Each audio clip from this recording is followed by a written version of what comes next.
Home prices crash in Beijing and hundreds of Chinese cities. Some slump to just 20% of value. Homeowners cry in despair.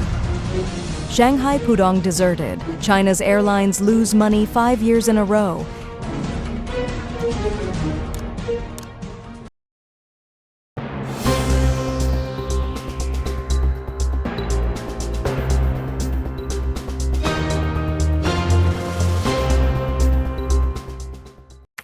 Home prices crash in Beijing and hundreds of Chinese cities. Some slump to just 20% of value. Homeowners cry in despair.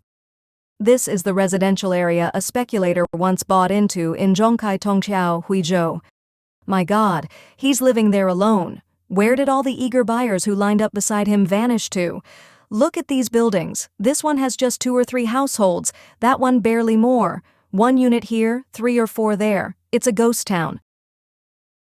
After China's reform and opening up, Beijing's construction boom exploded. High-rise apartments, luxury villas, and restored courtyard homes mushroomed across the capital, and housing prices skyrocketed. But now, with the economy stumbling and the real estate bubble officially burst, even Beijing, once the symbol of housing strength, has seen prices collapse off a cliff. Today, as the trade war keeps escalating, what's really happening in the city of power and prestige? In this episode, let's find out. Houses in Beijing's second Western Ring are now being sold at 40% off. But do you think this is rock bottom? Far from it. There's a saying in Beijing: the East is rich, the West is noble. While noble refers to status, in reality, Western districts have long commanded higher prices. And even here, where values traditionally hold, 40% discounts are now common. Here's something you might not know. The number of homes being shown in Beijing is in free fall, revealing a brutal truth behind the crash. Landlords, take note. Has your listing been sitting untouched for half a year? Fresh data reveals that in just 1 week, second-hand home viewings in Beijing dropped 40% year-on-year. Real estate agents are quitting in droves. Many now deliver food for a living. Why? 3 devastating facts. First, over 150,000 homes are now on the market, a historic record, flooding buyers with options. Second, Beijing's new population has shrunk by 40% in 5 years. The speculative book bag buyers are gone. Third, buyers now tour an average of 38 homes before making a decision. That's 15 more than just 3 years ago. I was just casually browsing news when I came across something that shook all of Beijing. Developers in Yizhuang are desperate. They've slashed prices to the bone. You can now buy a fully finished home for 350,000 yen, furniture and appliances included. Pay in full in the morning, get your keys in the afternoon. This is the new reality of Beijing's property market. Overnight, housing prices in Hangzhou seemed to rewind 8 years. In the Xi'an district, a homeowner who refused to sell his 88-square-meter, 3-bedroom apartment for 3.4 million yuan last year is now begging to let it go for 2.8 million, tears in his eyes.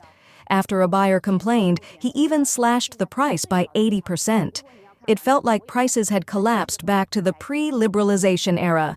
In Zhengzhou, the market has completely collapsed. It's now normal to buy homes inside the third ring for just 700,000 to 800,000 yuan.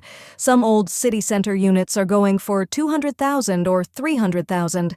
5 years ago, who would have believed this?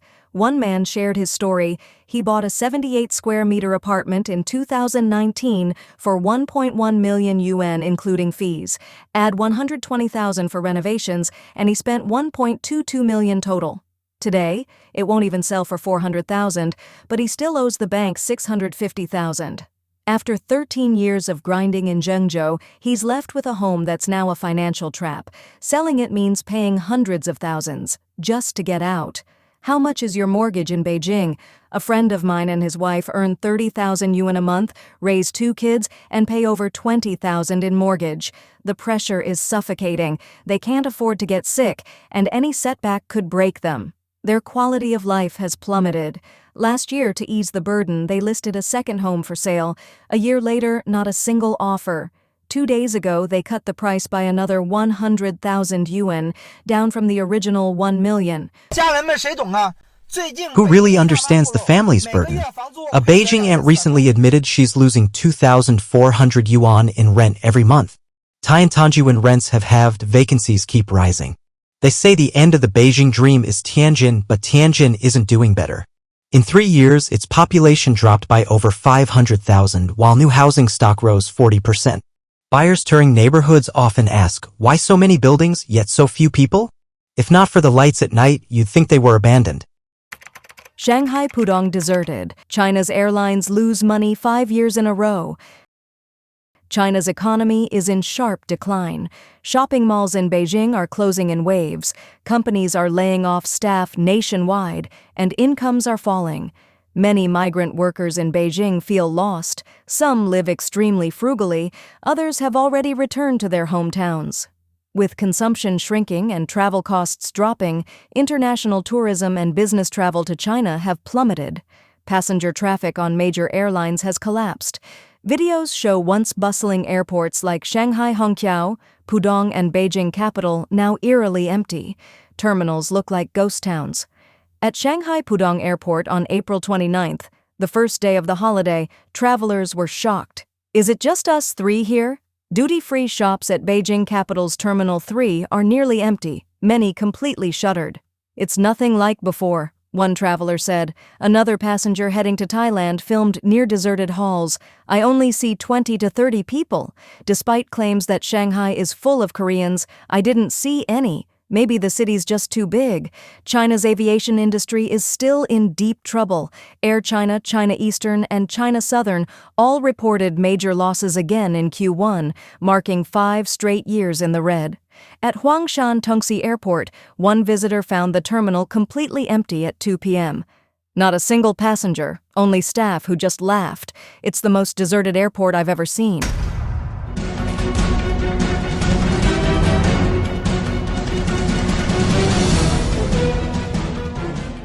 12,000 high-tariff containers arrive in U.S., China faces export meltdown. The first fleet of Chinese cargo ships to arrive at the Port of Los Angeles and the Port of Long Beach after President Trump's 145% tariff on Chinese goods came into effect was loaded with more than 12,000 containers. However, after the high tariffs came into effect, the volume of Chinese freight containers dropped sharply, a decline of over 50%. This sharp drop reflects not only reduced shipping but also collapsing export demand, which has triggered a chilling chain reaction across China's manufacturing base. According to ship arrival data tracked and aggregated by Marine Traffic, a total of 7 ships that left China after the announcement of tariffs above 145% are currently docked at the Port of Los Angeles and the Port of Long Beach, the busiest ports in the United States, which mainly receive containers from Asia. This figure marks a dramatic fall compared to normal traffic, highlighting how export activity from China has come to a near standstill. 5 more cargo ships are expected to arrive in the coming days. Yet, even with incoming vessels, the container volume on board is significantly lower than previous averages. The slowdown has left China's major export ports unusually quiet, with cranes idle, shipyards silent, and containers piling up unshipped. Chinese goods facing 145% tariffs arrive at California ports. CNBC reported on May 9th that goods imported from China by companies such as Amazon, Home Depot, IKEA, Ralph Lauren, and Tractor Supply are in these containers, covering a wide range of consumer goods. In addition to household goods, clothing, and furniture, Amazon also imported a wide variety of products on behalf of sellers, including refrigerators, deep fryers, mouse pads, bookshelves, and living room sofas. Tractor Supply's cargo includes portable drum fans, gardening tools, and men's work boots, while lamps and ceiling fans are from Home Depot. These are likely the last wave of bulk shipments from China before the full impact of tariffs sets in. Bloomberg also reported that a cargo ship carrying Chinese goods subject to a 145% tariff, the OOCL Violet, docked at the Port of Long Beach. Before the tariff escalation, the ship began loading in Dalian, China, and then went to Ningbo and Shanghai to load goods, during which the tariff increased from 20% to 145%. The ship carried about $564 million worth of goods, of which about 40% is now subject to a 145% tariff, with a tax value of $417 million. The cargo on board included lawnmowers, fish, sneakers, forklifts, bras, pasta, wheelchairs, medical gloves, and car windshields. Many of these items may no longer be reordered as importers scramble to avoid excessive tariff costs, leading to mass cancellation of future shipments. A Tractor Supply spokesperson referred CNBC to the company's earnings call on April 24th. Tractor Supply is actively working with suppliers and supply chain partners to address the impact of recently announced tariffs, while also closely monitoring broader macroeconomic factors impacting customers, the spokesperson said. Amazon said in an emailed statement that it is working with the broad and diverse valued selling partners in our store to support them as they adapt to the changing environment while maintaining a wide selection and low prices for customers. China freight container traffic plummets. A total of 90 sailings were canceled on the Asia-North America West Coast and Asia-North America East Coast trade routes in April and May, according to Sea Intelligence, of which 48 were canceled by the Ocean Alliance, a freight alliance formed by China Shipping Group, COSCO, and Orient Overseas Container Line, OOCL, Taiwan's Evergreen, and France's CMA-CGM. This sharp reduction in vessel departures, combined with a 30% to 50% drop in export orders, represents one of the steepest collapses in China-U.S. trade logistics in recent years. Order volumes are down 30% to 50%, according to logistics providers and ocean carriers. In addition to fewer sailings due to shippers pausing production orders and fewer containers, ocean carriers are using smaller ships to transport the trade. Mediterranean Shipping Company, MSC, the world's largest ocean carrier, and Gemini Alliance, Maersk Line and Hapag-Lloyd, are among the freight companies that use smaller ships between Asia and the west coast of North America. Officials confirmed that shipping activity has slowed significantly at the Port of Los Angeles. According to Gene Soroka, the port's executive director, imports this week were down about 35% compared with the same period last year. He noted that the cargo volume coming specifically from China had dropped by more than half. The ships currently docked are the first to load Chinese goods affected by the high tariffs in April. Soroka said the volume of goods from China on these ships has dropped by more than 50%. This plunge in export volume is now rippling through China's industrial sector, where factories dependent on U.S. orders are shutting down and laying off workers in large numbers. Entire production lines have come to a halt, as thousands of exporters enter survival mode. Many U.S. importers have canceled previous orders to avoid paying the high tariffs. Retailers and importers have told me that the prices of these products are now about 2.5 times higher than last month, Soroka said.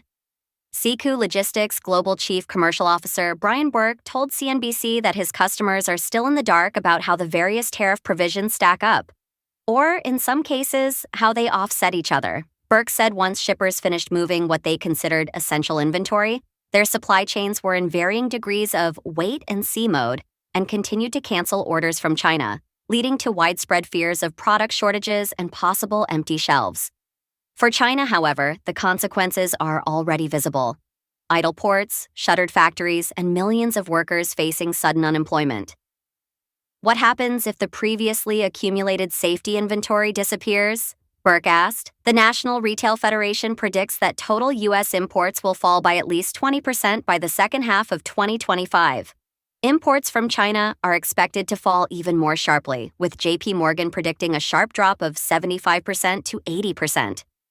This could mark a fundamental realignment of global trade flows and a devastating blow to China's export economy. Shenzhen woman's monthly salary is more than 4,000 yuan, but her debt is 10 million yuan, shocking the whole network. Recently, the Shenzhen Intermediate Court issued an announcement showing that a 37-year-old woman surnamed Zhou in Shenzhen has a monthly income of 4,700 yuan, but her debt is as high as 25.44 million yuan. The huge contrast between Ms. Zhou's income and her massive debt shocked the entire internet. The personal bankruptcy liquidation application announcement issued by the Shenzhen Intermediate Court shows that the applicant Zhou, a female 37 years old, has a monthly salary of 4,784 yuan and a Housing Provident Fund account balance of 11,592.27 yuan. But the total debt she declared is as high as more than 25.44 million yuan. The sharp contrast between the current income of the bankruptcy applicant Ms. Zhou and her enormous debt has sparked heated discussions among mainland netizens. I'm shocked. How could she owe such a high amount? Is she a loan shark or a professional debtor? With a monthly salary of 4,000 yuan and a debt of 10 million yuan, is she desperate or part of a carefully designed debt evasion scheme? It seems that ordinary people can borrow 50 million yuan. Without some collateral, you can't even borrow 500,000 yuan. The banks are so cunning. It's really scary to see such a numerical comparison. How can a monthly salary of 4,700 yuan bear a debt of 25.44 million yuan? People who can be in debt of more than 20 million yuan are definitely not ordinary citizens. She needs to work for 442 years without eating or drinking to pay off her debts, which is equivalent to working from the Wanli period of the Ming Dynasty to 2024. This massive debt pit that cannot be filled will eventually be transferred to ordinary people to bear. Logging into the Shenzhen Personal Bankruptcy Information Network, you can see that the court announcement pointed out the application is based on Article 10 of the Shenzhen Special Economic Zone Personal Bankruptcy Regulations and is currently in the announcement stage of the bankruptcy liquidation application procedure. The announcement stated that if the applicant has failed to truthfully and comprehensively declare bankruptcy-related information, such as income and property, or has committed illegal acts such as transferring property, evading debts, and making false statements, the informed person can submit objection materials through the platform or via a court-designated channel. On May 9th, Upstream News contacted staff at the Shenzhen Intermediate People's Court who said, "The case is currently in the stage of personal bankruptcy application review announcement." Shenzhen is the first city in China to pilot the personal bankruptcy system, offering 3 options: liquidation, reorganization, and reconciliation. Debtors may apply based on their situation, and the court will review debt sources and asset whereabouts. Fraudulent applicants may face criminal charges.